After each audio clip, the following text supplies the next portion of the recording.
All right, our speaker today is Kathy McCallie, and I talked to Kathy earlier. If you saw the write-up about her, if you listed all her academic credentials, it'd take too long and she wouldn't get to speak. But she's got a bunch of them. She's been out at Phillips for about 10 years.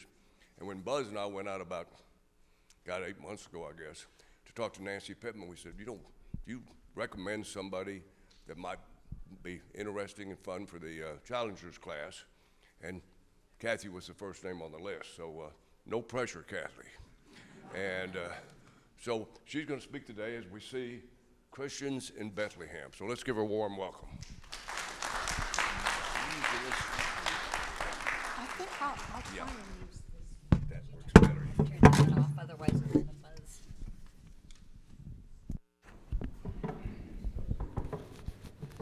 The church I used to work at had a little mic like this that I would wear when I preached, and they called it my Britney Spears mic. So I'll wear the Britney Spears mic. Well, I am Kathy McCallie, and I want to tell you just a couple of things about my connection with this church. I'm a big fan of this church. Don Pittman was the one who hired me at Phillips, and of course, it's been an honor to work with Nancy Pittman, and that's probably how I first heard about this church. But I am on the board of Just Hope, which is an organization that works in Nicaragua, and I've gotten to be good friends with Kevin Howe.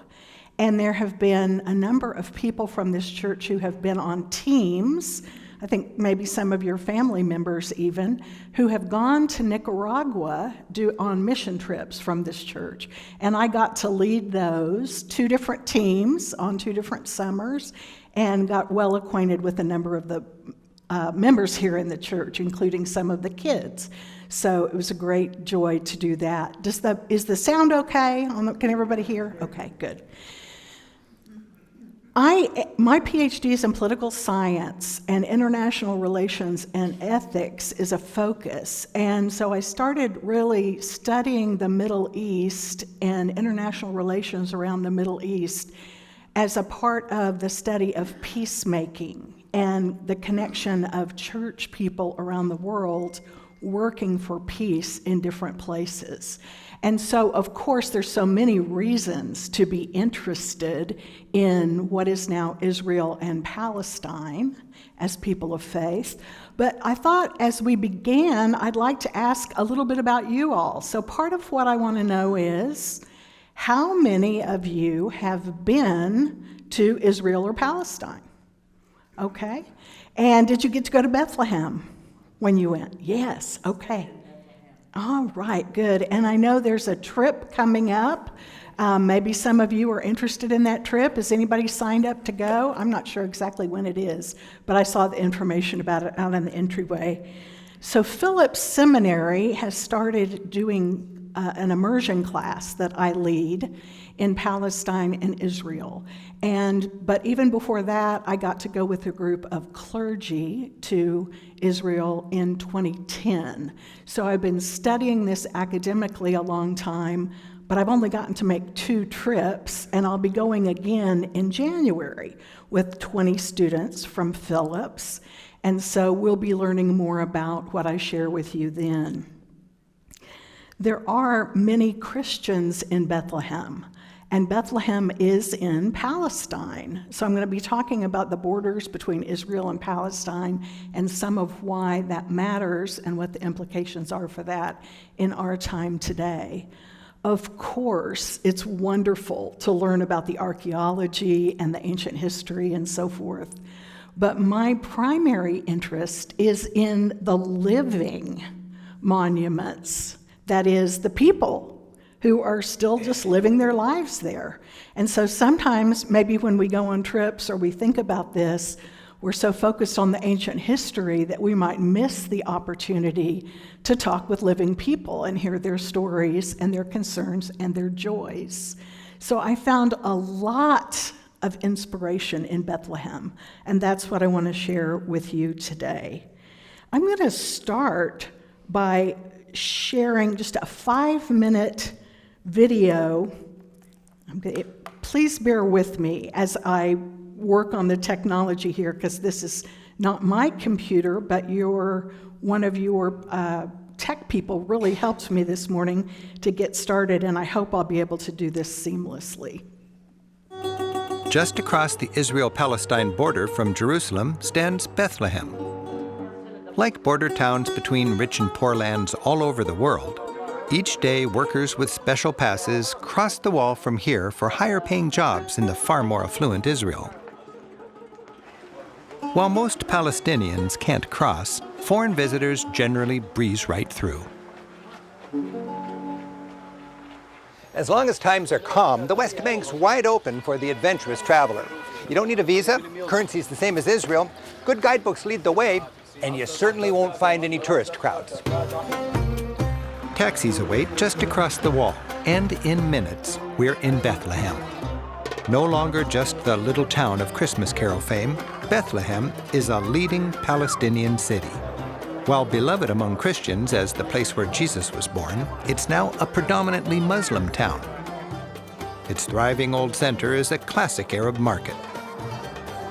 The main square bustles with commerce. And the traffic circle comes with a memorial to locals doing time in Israeli prisons. Here, immersed in a sea of Palestinian people going about their daily lives, preconceptions can be challenged. Bethlehem's skyline is a commotion of both crescents and crosses, a reminder that the town, while now mostly Muslim, still has many Christians. While all Palestinians are Arabs, not all Palestinians are Muslims. In fact, many are Arab Christians. Nativity Square marks the center of Bethlehem. The Church of the Nativity is built upon the spot believed to be where Jesus was born. Inside, you feel the history. Emperor Constantine, the first Christian Roman emperor, had this church built in 326. The mosaic floor of that original 4th century church is about 3 feet below today's floor. In the 12th century, that's 800 years later, Crusaders ornamented much of the nave with paintings and mosaics. A steady stream of pilgrims and tourists come here from all across Christendom to remember that first Christmas and to pray on the spot where tradition says Jesus was born.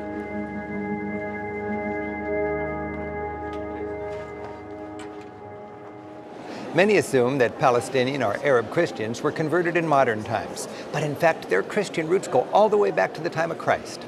By the way, a century ago, about 20% of all Palestinians were Christian.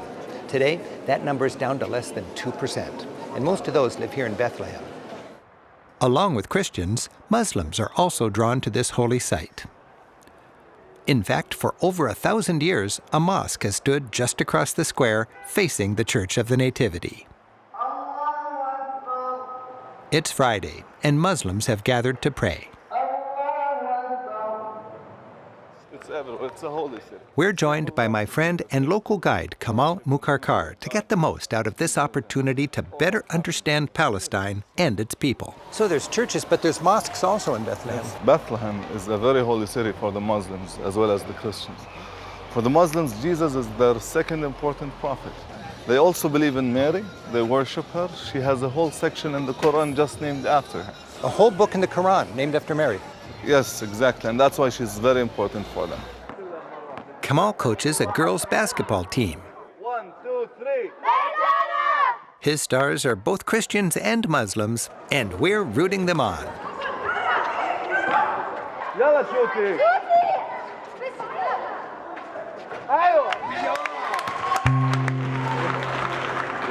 After the game, we're dropping by Kamal's place to meet his family and enjoy an evening together. It's typical in Palestinian culture that many generations live under the same roof. We're meeting Kamal's mother, fiancé, his sister, and her children. After some good conversation in the living room, Kamal's mother calls us to the dinner table. She's cooked up a classic local stew.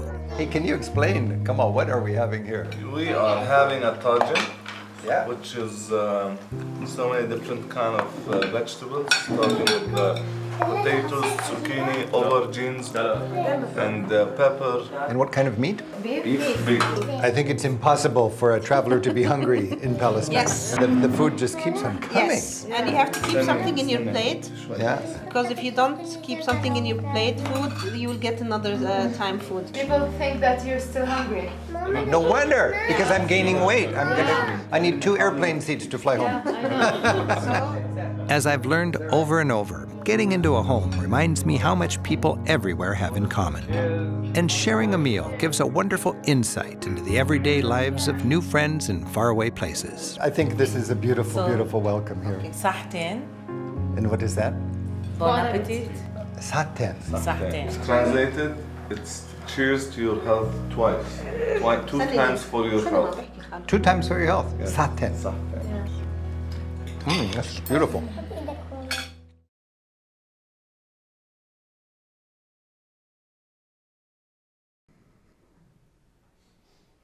I like Rick Steves. I don't know if you ever listened to his radio program, but I enjoy doing that, and he is an interesting teacher in his own right about travel. Okay, give me just a minute to get back to my presentation.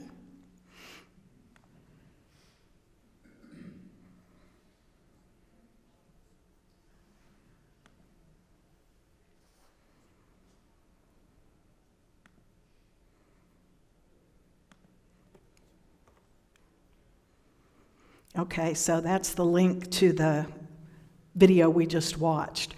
There are many things in the media and in the news about Palestine and Israel, so we have opportunities to see things often. This was a Christianity Today article just a few years ago that talked about the declining numbers of Christians in Palestine. So we know that in the 1940s, about 85% of the population of the whole region that is Palestine was Christian. And by 2007, that had dropped to about 40%. Now it is about 8%. In 2020, about 12%. So somewhere between 8 and 12%. That's a dramatic decline. Bethlehem is the place where most of the Christians in Palestine live now. And of course, there's tremendous mystique about Bethlehem. I myself do not believe that Bethlehem is actually where Jesus was born. The scriptures tell us that Jesus was from Galilee, which is up north, and there are different stories about that. So I'm not really interested in having a lot of conversation about exactly where different things happened. But what I have experienced is the wonderful inspiration of visiting Bethlehem and other places where Christians have made pilgrimages to remember Jesus for thousands of years since his life and death and resurrection. And so Bethlehem is a place that in about 300 CE, Christians convinced the Emperor Constantine, and especially his mother Helena, who was a great woman of faith, that their church that had been going since the time of Jesus was the place of the Nativity. And so they built a grand church called the Church of the Nativity. So it was built about 1,700 years ago. Of course, part of it has been rebuilt and renovated. But in this picture, you see this man reaching down to touch this star on the floor in Bethlehem. Did you get to do that when you, yeah, it's a very meaningful part of a trip to Bethlehem. Bethlehem is just about 5 miles from Jerusalem. And so now it's almost like a bedroom community. It's not far at all from the city of Jerusalem. I took this picture standing out on a hillside looking into Bethlehem. And there is a lot of wild country surrounding Bethlehem, a lot of olive groves, hillsides where shepherds graze their sheep and flocks.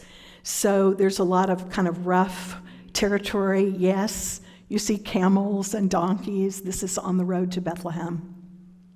The first time I went into Bethlehem, I experienced crossing the barrier. So you hear a lot in the news about the wall or the barrier or the security fence, and here's a picture of my group getting ready to go in. The wall is terrifically high. Of course, it's slightly different in different places, but you can see the security tower. And this is the parking lot outside where we're getting ready to cross in. This is our group walking toward the security wall and going through the checkpoint. It would be very difficult for someone who's Palestinian to cross and leave. Sometimes they have permission to do that, sometimes not. But the security wall takes a lot of time to get through the checkpoints. And as a traveler, I have the privilege of going through pretty easily. But Palestinians themselves do not have that freedom. Inside the wall, there's a lot of amazing art and graffiti all along the wall. So here my group is standing on the inside of the wall. And not far from the wall is this area called Nativity Square. The Church of the Nativity stands there. This is a view from the outside. It doesn't look very fancy, does it? But it's, terrifically old. Also on the square, there are a number of other buildings, including the Bethlehem Peace Center, which is right there. And this is some of our group. I don't know if you know Don Heath. He's a pastor in Oklahoma City, a DOC pastor. So this is the star on the floor, and as I said, I don't really think that's the exact place where Jesus was born, but I know he was born somewhere, not too far from there. And so it's very meaningful. And what was so inspiring to me when I visited was to see this beautiful mix of people, every skin color, dramatic clothes from so many different nationalities, waiting, crowding, wanting to get close to that star. And just the inspiration of realizing people are drawn here from all over the world, and they have been for like 1,700 years. Bethlehem has a lot of areas that are extremely poor. In some areas, it's like a Palestinian refugee camp. So surrounding the Church of the Nativity, there's some neighborhoods that are very, very troubled. This man is a Palestinian Christian who owns a gift shop just off Nativity Square, and of course, tourism is one of the main economic opportunities. There are a lot. Here's John the Baptist souvenir shop. How do you think John the Baptist and Jesus would feel about that? And here's a Coke with Arabic writing. So it's a fascinating place to visit. But there are people just going about their lives, doing their thing, and it's just their home, their city. Another of the Palestinian Christians I met was a man who has become quite famous. He was the director and owner of the only Christian television station in Bethlehem, in Palestine at all, but he happened to be in Bethlehem. When I visited him, which was in 2010 with this group, he was thinking about shutting down and leaving because of the persecution that he had experienced. He had 2 adult sons who had both been beaten up in the streets. A Molotov cocktail had been thrown into his home and exploded, and there had just been lots of pressure to close the television station. Here we're going into his television station. Samar Kumsea is the man that I met who owned the television station, a Palestinian Christian, a man of faith who was trying to keep the Christian community going. And what he said is that immigration is the main way that Christians are declining numerically. This is a quote from a 2007 article about his TV station. He has been an outspoken advocate for the shrinking Christian community in Bethlehem. He said Christians were leaving the city in part because the sharp economic slowdown brought about by the Israeli occupation and the effect of the concrete West Bank wall that runs nearby. So people aren't able to go into the city of Jerusalem and work and so forth. Some Christians say they also feel under pressure from conservative Islamic groups. So we know that Jews, Christians, and Muslims have lived together, sometimes in peace, in different places of the world and in this area. But we also hear of extremists in every religion. And there are times when we might get the impression about a whole group of people based on an extremist in their group. But just like we in Oklahoma wouldn't want Christians to be judged by Timothy McVeigh, Palestinians and Israelis don't want to be judged by the most extremist in their group, so we want to keep that in mind. But there is tremendous poverty in Palestine and in not only Bethlehem, but in other Palestinian areas. There also are other beautiful churches. So another Palestinian Christian that I met is this man whose name is Munther Isaac, who also has become quite famous. He is a theologian and scholar. He is the pastor of a church in Bethlehem that is Lutheran, but he also has talked a lot internationally about the declining numbers of Christians. This is a picture of our librarian from Phillips, Sandy Shapoval, and she is presenting a gift to him after our class met with him in his church. Here he is making a presentation to our class about his church and what it's like to be doing ministry in Bethlehem. He too shared concern about the pressures from Zionists. And in an article talking about Isaac's ministry, this was an article that was in 2018, so this was just before my last trip. Another pastor was quoted as saying, "This is a quiet ethnic cleansing. It is not large-scale massacres or large-scale deportations, but it's bit by bit over many years with a variety of policies which Christians are not necessarily attacked as Christians, but they're marked by being Palestinian." So how did we get here? This part of the world has captured the imagination of lots of us for many reasons, and it has changed a lot, even in our lifetimes.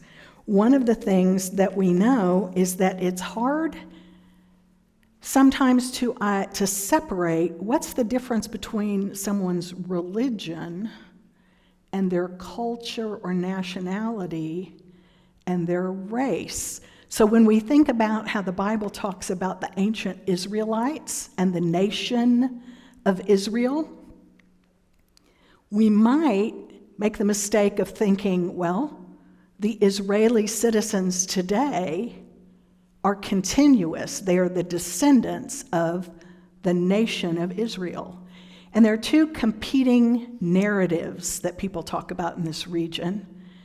There are people who believe that God gave the land to the Jewish people. Now think about that for a minute. It's based on the idea of direct revelation in the Hebrew Bible and a literal interpretation. It includes the idea from Deuteronomy chapter 7, where it says God commanded the Israelites to exterminate the Canaanites when they took over the land. When I was a kid, I had a Bible that had a picture of the promised land. I don't know if any of you had a picture like this. It showed grapes. It took 4 men with a scaffold to carry these gigantic grapes. So it was this rich, kind of magical land. And I guess I always just kind of thought there weren't any people there. You know, when I was a child and I was learning that, oh, great, they've made it to the promised land. Well, when we read more carefully, we see that it took years and years and years, decades, to kill and establish sovereignty over that land. It's a little bit like thinking about people coming to the United States before it was the United States. You know, North America, oh, there's this opportunity, there's this land, it's wonderful, there are no people there. Okay, so the whole history of this land has been really complicated for a long time. And of course, we know a little bit about the Crusades. During the Middle Ages, when Christians traveled back to this area that was controlled primarily by Muslims, and the Ottoman Empire was being developed, and there were fights, kind of framed as fights between good and evil over this land and who would control it. So when we think about the history here, it's important to realize that the Palestinians are not the historical genetic descendants of the Canaanites. Sometimes the rhetoric makes it sound like that, like this is still a fight that's going on between the ancient Israelites and the Canaanites and their descendants. But what we know is that actually, genetically, the descendants of these people are all mixed up all over the world. Because, of course, there's been so much migration, change, different wars, and we know that there are Jews all over the world. Russia, South America, all over the world. And there are Palestinians now all over the world as well. But the people who live in Palestine now are not racially or genetically a distinct group from the Israelis. They are different nations, but not different ethnicities. Of course, we want to be really careful to completely guard from anti-Semitism. It's still a serious problem in our world today, even in our society here. And so we don't want to, when we think about raising questions about the Israeli government, what the Israeli government does, to assume that that reflects on all Jewish people. There are Jewish people who protest against the way the Palestinians are being treated.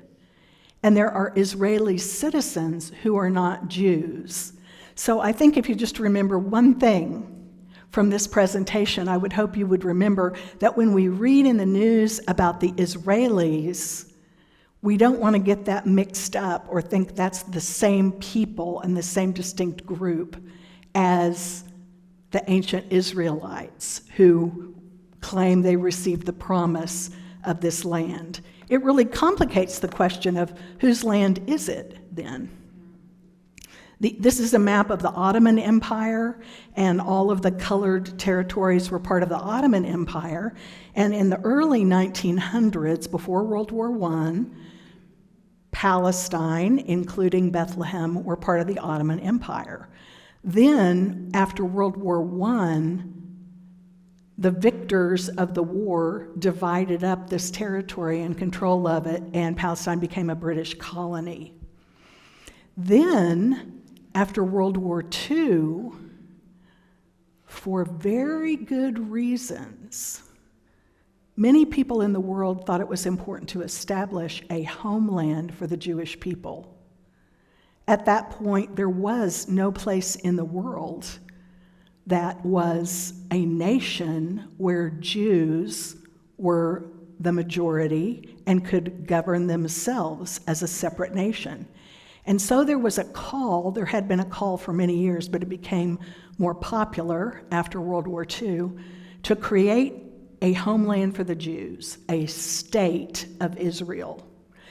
There were controversies about where it would be. At one point, the group from the Jewish Federation that wanted to start the homeland thought about doing it in Argentina. So it wasn't like they always necessarily all thought that it had to be in the area close to Jerusalem. But after World War II, particularly with the backing of the UK and the US, the State of Israel was created. It was created by a declaration of the United Nations, And once again, there was rhetoric in the news. This is a land without a people, for a people without a land. Did you ever hear that? Maybe some of you watched the movie. It's a great movie, Exodus. Did you ever watch it? I watch it again sometimes. It's really good. I watched it again recently. The movie does represent the fact that there were people living there in peace, Muslims, Christians, Jews, but the vast majority at that time were Palestinians. There were very few Jews living in Palestine before 1948. There were some, but not many. So there was this terrible exodus. Muslims refer to it as the Nakba, this horrific thing that happened in 1947 as a result of the UN partition of Israel and Palestine. Has anybody read this book, Blood Brothers? I highly recommend it. Elias Shakur is a Christian, Palestinian. He's a priest. Here's a picture of me. Our class got to visit with him when we were there a few years ago, and he experienced this as a child. And his book, Blood Brothers, is about his experience. He was a young child when this happened. And his village, which Christians and Jews had lived together, Muslims for a long time, experienced the land just being taken over by Jewish settlers who were coming from all over the world to establish this new homeland. This is probably the most important visual that I have for you today. If you look at the slide that's on the far left that says 1947, all of the green land was Palestinian land in 1947. The white was Jewish land. So the plan that the United Nations had in 1947 was to kind of divide the territory in half. So the next slide shows the UN plan for partition in 1947. Now, if you were a Palestinian and you lived in a part that was going to become Israel, and your family farm and olive grove had been there for hundreds of years, and your parents and grandparents were buried in the cemetery in the village, it would not be easy to hear the government say, and not the government you had chosen, but this new government, because you had lost the war, you're going to have to leave. You're going to have to go and move to this other area. But that's what the proclamation was. It's not surprising that there was war and conflict as a result of the partition. And there were people, as I said, Jewish people from all over the world who needed a safe homeland as Jewish people, who came, and some of them, not all, some of them were extremists who really believed, God gave us this land and God told us to exterminate the people in it. And within 1 year, in 1948, 80% of the Palestinian people had either been killed or had fled to other places outside of Israel. So Syria, Lebanon, different in the United States. Palestinians had an exodus of their own. And that's what Elias Shakur talks about in his book. Jean Zaru is also a Palestinian Christian. She also experienced this as a child. She wrote a book called Occupied with Nonviolence. It's another good book to read, and here she is, and she's talking with our class when we met with her. So the Palestinians have been trying to find support to protect some space for themselves since that time. I should go back to this for a minute. After 1949, there were other wars, and Palestinians lost more and more territory. And by 2005, you see on the far right, the green is the area that Palestinians control now, and the white is the area that the Israeli government controls. And since 2005, the Palestinians have lost even more land. So Palestinians have been trying to get international support to protect some land for themselves, and this is why there's this question about whether Palestine is recognized as a nation state or not. So we hear a lot about this in the news. In 2012, the UN granted Palestine not statehood, but non-member observer status, and that was a big victory. When I was studying political science, I had a professor, Ambassador Perkins, who had been the ambassador to the United States under the first President Bush. And he told us that as he was the ambassador at the UN, he was not allowed to ever have a conversation with a Palestinian because our government did not recognize them as legitimate representatives. And so there's a lot at stake in whether or not Palestinians can even raise their issues with other governments. So let's talk about the contemporary borders for a few minutes. I'm just going to talk about 5 more minutes, then I'll stop for questions. This is some graffiti on the wall inside Palestine near Bethlehem, and you see here images of the United States, Israel, and the UK in calls for liberation. This is a 2020 map. This is provided by the BBC, and it shows, again, the Palestinian control is kind of the orange that you see in spots, and the red is Palestinian areas that have a lot of Palestinian citizens, so where there's really strength. But what I want you to notice, and I know you can't really see this, is just the red is not very big. So Bethlehem is one of those red spots. But the point is that Palestinians have less and less movement and freedom and are surrounded by the security walls in ways that really have affected their lives. So some of the Palestinian Christians I talked to talked about how their ancestral farmland was divided by the wall. Here you can see olive groves on the right side of the slide. So if you live on the left side of the wall and your farmland, where you grazed your animals or grew your olives, is on the other side, you can't go there anymore. So that's one of the kind of things that has happened to people. This is a map of Bethlehem, and you can see all those red dots.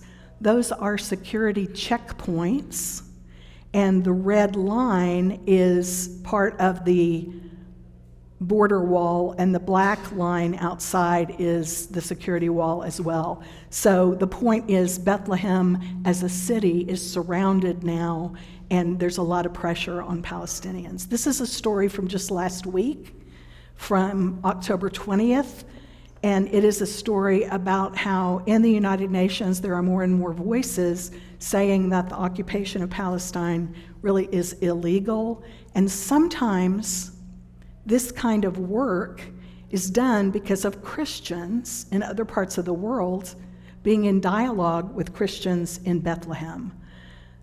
I'll just read that top statement in black. Israel's occupation of the Palestinian territory is unlawful under international law due to its permanence and the Israeli government's de facto annexation policies. This is on the border wall, graffiti, welcome to the world's largest prison. This is inside Bethlehem. There's a lot of art. As I said, this guy's just walking by a mural there. Lots of beautiful art and murals inside the wall. This picture of a child, I think, is especially gripping. So again, the security barrier, the wall, creates tremendous problems. I met the guy who was the architect for the wall. This is, again, more pictures of the wall and the security tower. I want to wrap up a little bit by talking about the Christian Church Disciples of Christ advocacy for Palestinian Christians in Bethlehem and other places in Palestine. If you go to the website, the Christian Church Disciples, doc.org website, among other great resources, there is a resource called the Palestinian-Israeli Network. This was started by two DOC pastors. One is Jeff Wright. He and his wife Janet are from the Denver area, and they lead groups helping people learn about these issues for contemporary Christians in Bethlehem today. They and some other people started this network to try and help people know about what's going on. So this is an article from the DOC website that says that this network doesn't focus specifically on children, but they do advocate for children in Palestine as well as other places in the world. And it says our primary goal is to influence policymakers to end Israel's occupation. Also seeks to move disciples from our complacency to advocate for a just peace agreement to end the conflict.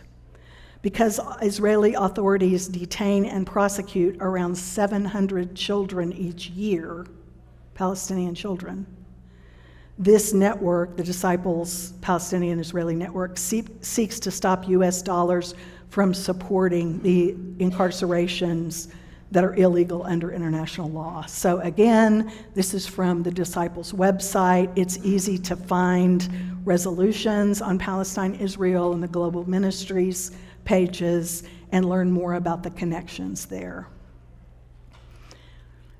We have all heard that one person's terrorist is another person's freedom fighter. And this got my attention, some graffiti that was on the wall inside of Bethlehem. There's a famous Palestinian artist named Banksy who made this mural. It's as tall as this wall or taller. It shows someone throwing what looks like, a Palestinian protester throwing a rock, but is throwing flowers instead. And so there's a lot of work going on trying to build peace. One of the books that I use in my class is by Naim Atik. He has written many books on Palestinian liberation theology for Christians. He is a Christian, and he argues that working for the liberation and the equality of Christians in Palestine and all people in Palestine is an important calling of our faith today as Christians. And then the book on the right is a more recent book. Again, we use these in my class at Phillips. There was a conference. There were people from Oklahoma who went to this conference called Christ at the Checkpoint about 4 years ago, right before COVID. And Munther Isaac, the Lutheran pastor I mentioned before, was the main convener of this conference. The purpose was to have Christian leaders come to Bethlehem from all around the world, look at the segregation wall, the settlements, the checkpoints, the refugee camps, and all the other injustices that Palestinians face daily, and then look at the Bible and seek fresh inspiration as we examine the teachings of Christ on themes like peace, justice, and God's love for all races. So there's a lot of really clever and funny and fun murals, but there's also very sad murals. This is a list of names of children that were killed in 2014. This is me with some kids who are both Christian Jew, or are all Christian Jew and Muslim, but all Palestinian kids. So in conclusion, as those who follow Christ in working for the ways of peace, it's good to know about a document called Kairos Palestine, and it's one that disciples all around the country are studying, reading, and learning about and endorsing. It's a document that's 3 or 4 pages long, and there is a link to it from the DOC website, as I said, but I'm just going to close by reading one line from it. In the absence of all hope, we cry out our cry of hope. We believe in God, good and just. We believe that God's goodness will finally triumph over the evil of hate and of death that still persist in our land. We will see here a new land and a new human being, capable of rising up in the Spirit to love each one of his or her brothers and sisters. One more piece of art. It's particularly dramatic. And finally, this is a nativity scene. You can see there's some graffiti on the wall behind the Holy Family, and a depiction of the wall behind the Holy Family. So I'll stop there. What comments or questions do you have? Yes, Linda. Of course, I do have a question or two. It was back in the 90s, there was no wall when we were there. Yes. I was with the Methodist team who was doing work at Elisha Kaur's college. Oh, excellent. Is it still open? Yes, it is. It is still open. To everyone? Yes. Or just the Christian? Yes, exactly. And in fact, that picture of me with the teenagers is at that school. So he has, yes. So the man who wrote the book Blood Brothers, who's a Christian Palestinian, started a school for children. And it has Jews, Christian, and Muslim children all learning together. And my class went and visited his school in 2019, right before COVID. And one of the most moving experiences was after the tour, and we got to see the school and stuff, we were in a classroom of, I think they were probably like 7th graders, about that age, and they had us stand in the desks between the kids, and we all held hands, and the kids all stood up and started singing, "We Shall Overcome," in English. They had learned it in English. Yeah, so that school is, and there are, of course, many peacemaking efforts that different groups are doing. We also stayed at a small, right in Bethlehem, a Christian school that was designed to develop ministers. Is it still there? I don't know about that. I'll try and find out. Yeah, I'll try and find out because I would like to know that too, but I did not hear about that, but it could be. Others, yes. What is the significance of the Gaza Strip? Yes. Let me see if I can get back to some pictures that show that better. Whoops, sorry, I'm trying to find my slide of the green.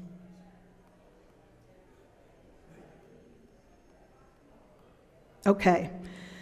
So you see in 1947, Palestine was this continuous territory.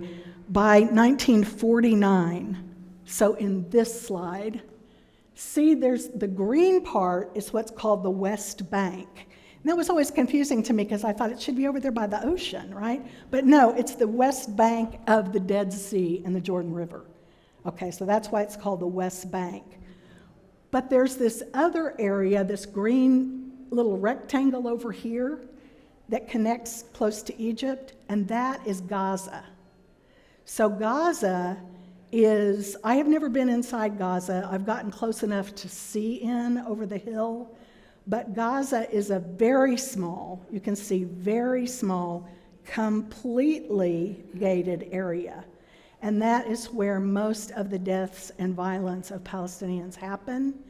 And sometimes we hear in the news, Palestinians shot a rocket into Israel. Well, they have homemade shoulder-held, launchers that they've made that, barely go over the wall.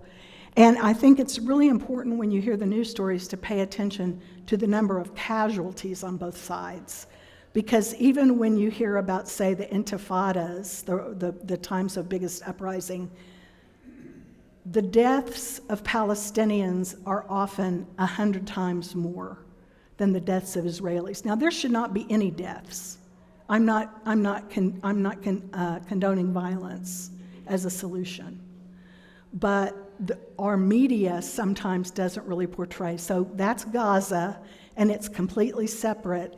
And Palestinians do try and govern themselves, but there are different political parties, and the more radical parties are in Gaza, and more extremists come out of Gaza, and that's kind of understandable because they are so separated from the rest of their people and really have almost no freedom of movement.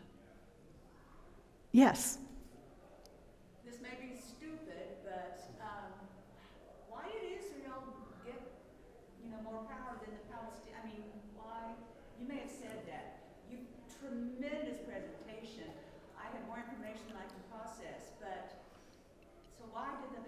Palestinians end up getting the short straw. Yeah, I think I really understand all of this through the frame of Oklahoma and the resettlement of Native Americans over decades and centuries, and settlers coming in, building houses, building cities,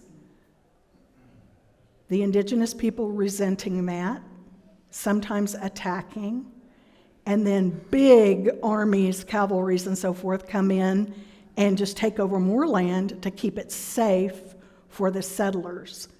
So part of the story, and the reason that the other side of the narrative, besides the narrative, God gave this land to the Jews, the other side of the narrative is colonialism, because the West, mostly the United States, the UK, but others, have paid the bills for the military buildup and the militarization of the borders. And, you know, I really like to think as a United States citizen that we're very generous in our foreign aid with other places in the world. Our foreign aid budget is less than 1% of our complete federal budget, but the vast majority of foreign aid has gone to Israel. And were there more Muslims in Palestine? Yes. Okay, so that's Yes. part of the- Yes, exactly. And absolutely it is true that Palestinians, both Christian and Muslim, sometimes fought with the settlers who were coming in. So there was, you know, the wars you can understand. Again, it's kind of like the Native Americans and settlers here. Somebody else had a question. Yes? Is the two-state solution a viable entity, or has it been discarded by the Palestinians? Excellent question. So we hear a lot in the news, Palestinians who want to hold out for a Palestinian state that has authority and sovereignty next to the Israeli state or nation. That would be a two-state solution. And there are more Palestinians now who are saying, let's just give up on that. Let's just have a single state and ask for equal human rights. And in the conversations I've had, there's more and more division about that goal. Whether I think it's a viable solution or not to hold out for a two-state solution, I will say that the Kairos document that I mentioned does hold out for a two-state solution. And I mean, you think about here in the United States and the sovereignty issues that are still coming up with the Native Americans now, right? I know we're out of time, so we need to stop, but I'd be happy to visit more about that and visit with any of you. But I think questions of sovereignty, even for our Native American communities here, continue to be real questions that are important. Thank you all so much.